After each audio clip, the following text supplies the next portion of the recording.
England, June 4th, 1944. The men of the armies marched toward the southern ports. Equipment rolled down the roads. Men and machines took their places in the waiting ships.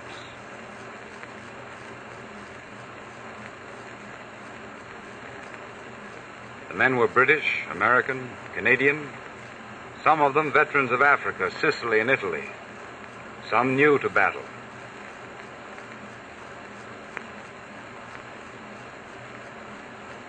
They lay in the harbors of the South Coast a day longer than planned. The invasion had been scheduled for June 5th, but bad weather in the Channel had caused a postponement.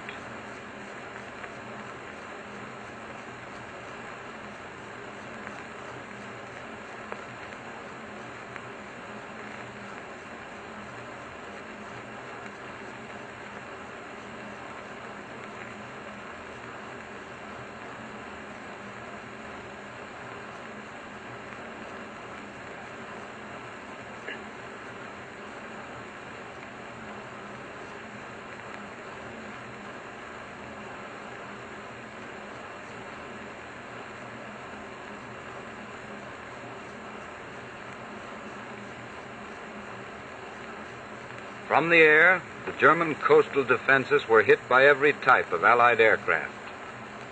As a climax to the terrible punishment to the German power dealt by our air forces in the months leading up to D-Day, pillboxes, minefields, coastal guns, bridges, ammunition dumps, radar stations, tank depots, road convoys, railroad trains going to and coming from Normandy were pounded without pause.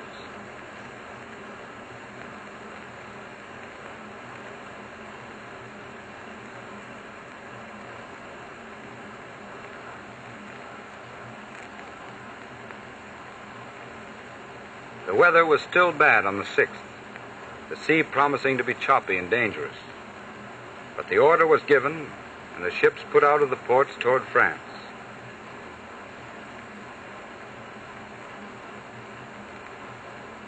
On board, the men were quiet, tense, grimly elated. The long years of training and waiting were behind them. Just over the horizon was the beginning of the final battle against the Germans.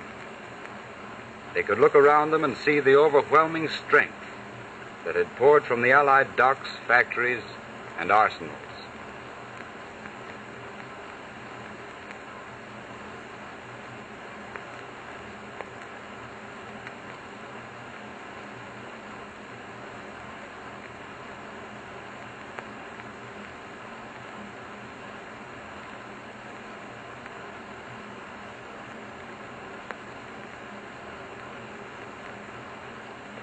General Eisenhower's order of the day was distributed to every man on board the invading armada.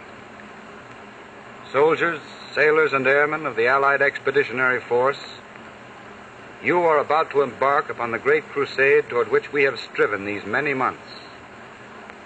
In company with our brave allies and brothers in arms on other fronts, you will bring about the destruction of the German war machine, the elimination of Nazi tyranny over the oppressed peoples of Europe, and security for ourselves in a free world. Your task will not be an easy one. Your enemy is well trained, well equipped, and battle hardened. He will fight savagely. But this is the year 1944. Much has happened since the Nazi triumphs of 1940 and 41.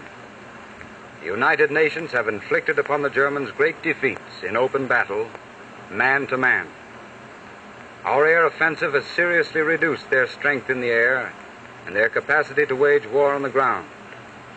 I have full confidence in your courage, devotion to duty, and skill in battle. We will accept nothing less than full victory.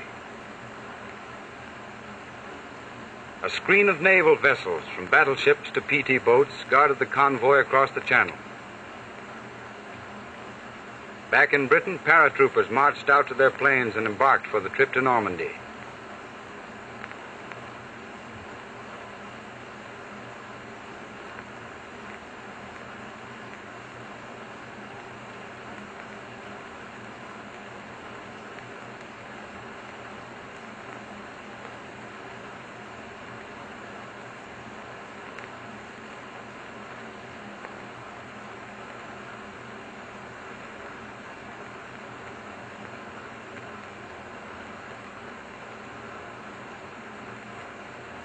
planes took off while the invading convoys were still far from the French coast.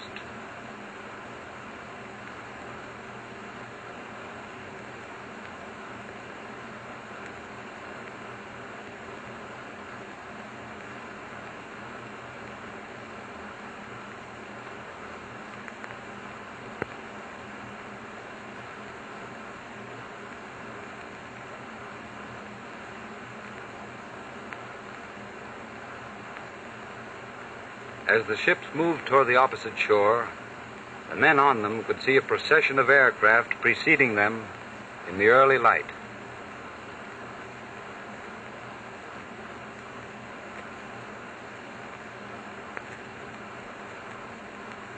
Offshore, the combined fleet swung into battle stations and marched up and down the coast, softening the surviving German installations with a murderous barrage.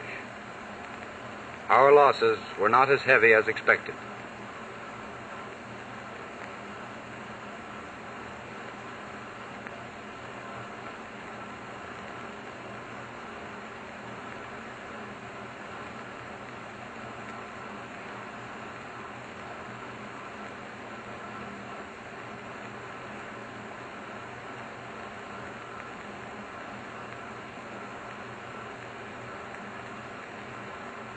While this was going on, other airborne troops in gliders and tow planes prepared to take off from Britain.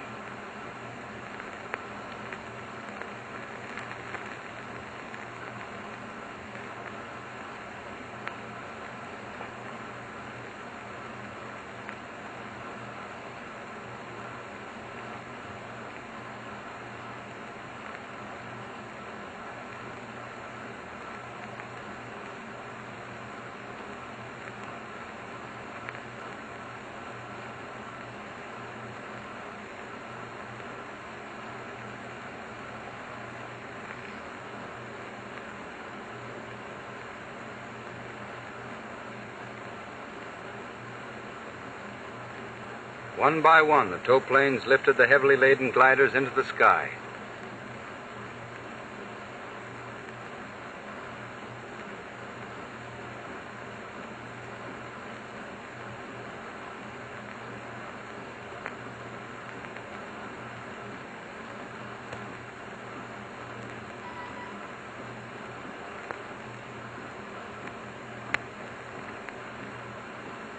Now the shock troops of the invasion swung down the nets to the landing craft.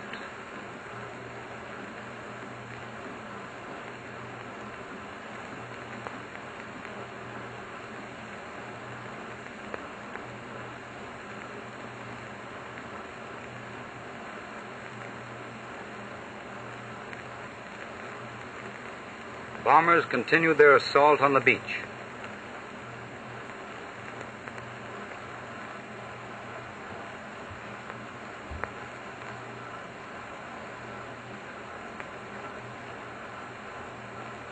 In a duel with a shore battery, at point-blank range of a mile, U.S. destroyer Corrie was sunk.